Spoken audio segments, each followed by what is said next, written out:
Hello friends, welcome to my YouTube channel. In this quick tutorial I'm gonna show that how to like a song on Spotify web version. For this settings you have to open your browser on desktop.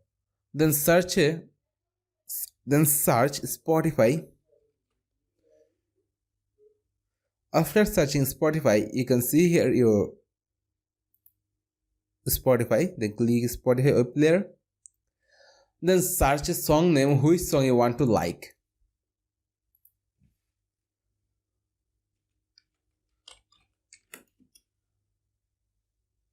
Then I select the song. You can see here the heart button. Click to heart button.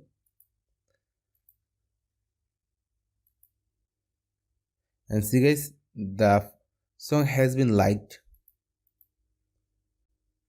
Friends, that was the video topic. If this video helpful to you, please like, comment, share and subscribe to my YouTube channel.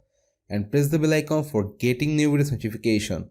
I will come with another new exciting video. Till then, take care. Bye bye my dear friends.